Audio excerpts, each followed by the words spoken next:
É muito mais doloroso descobrir em si aqueles elementos que a gente vive procurando no outro. E é esse que a gente vê com claridade no outro, né? A sombra do outro. Mas a pergunta é, e o que você faz aí? O que você faz aí dentro disso tudo? Só pode ser o seu rito de iniciação. Mas quanto mais você reclama, menos você sai. Menos você atravessa esse rito de iniciação. Porque quanto mais você reclama, menos você aceita o que precisa ser aceitado para que você possa meditar sobre você mesmo. Isso é morrer. Isso é morrer. Porque isso é enfrentar os nossos medos internos, as nossas inseguranças, as nossas vulnerabilidades, os nossos pânicos, as nossas ansiedades, as nossas depressões. Nós somos ótimos, nós somos muito bons na arte de nos escondermos nos outros. Pelo menos que não reclamemos então do outro. Pelo menos que nós agradeçamos ao outro por servir de escudo para nos proteger do que nós tememos em nós mesmos.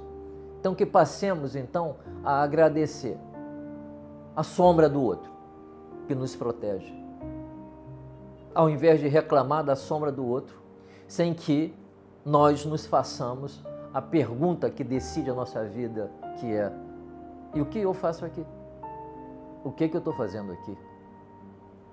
Talvez eu esteja aqui só para descobrir que eu tenho coragem de tocar a minha vida. Olha que coisa maravilhosa.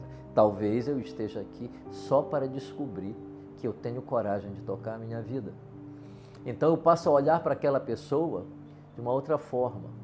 Eu passo a olhar aquela pessoa como alguém que Deus colocou na minha vida, ou o Self colocou na minha vida, para eu ter um insight que salva a minha vida.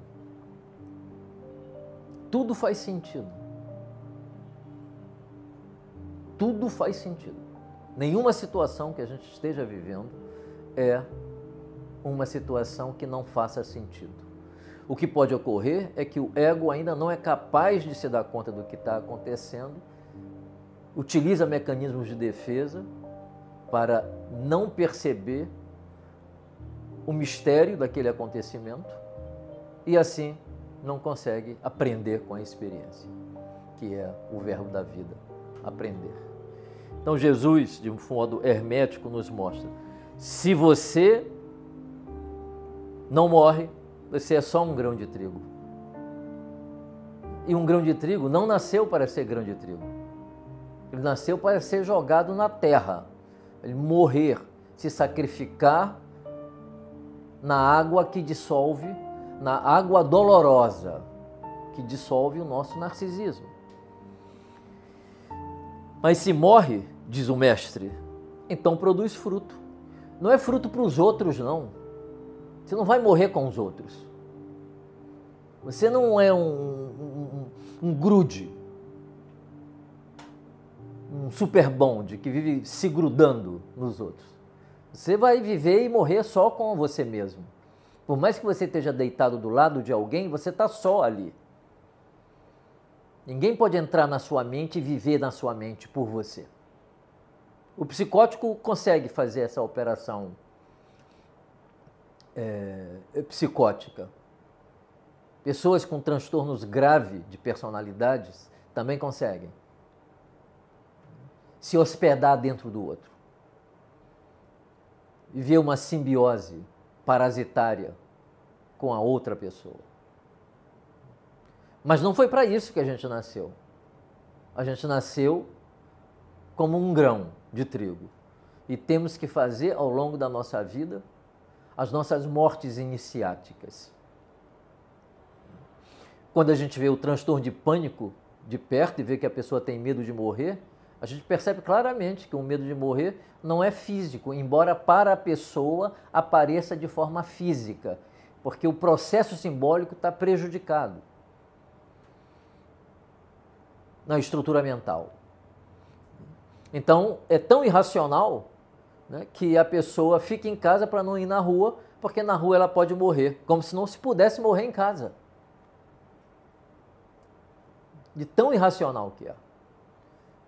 Porque a pessoa não entendeu ainda que a morte é simbólica, que ela precisa ir lá na rua, morrer sozinha, para descobrir dezenas, centenas de vezes que nunca morreu. Nunca morreu. E aí não entende como nunca morreu e permanece o medo de morrer, porque ainda não compreendeu que a morte é se entregar à morte, para descobrir que não se morre. Quanto mais resistimos à ideia da morte, mais vivemos assombrados pela morte, porque acreditamos que a morte nos mata, mas a morte não nos mata. E quando ela é aceita, nós podemos descobrir isso. Ter medo normal faz parte do processo. O ego sempre tem medo. Mas uma coisa é ter medo e outra coisa é ter pânico. São duas coisas bem diferentes. Então Jesus nos ensina que se um grão de trigo que cai na terra não morre, ele continua só um grão de trigo, mas se ele morrer, então ele produz muito fruto.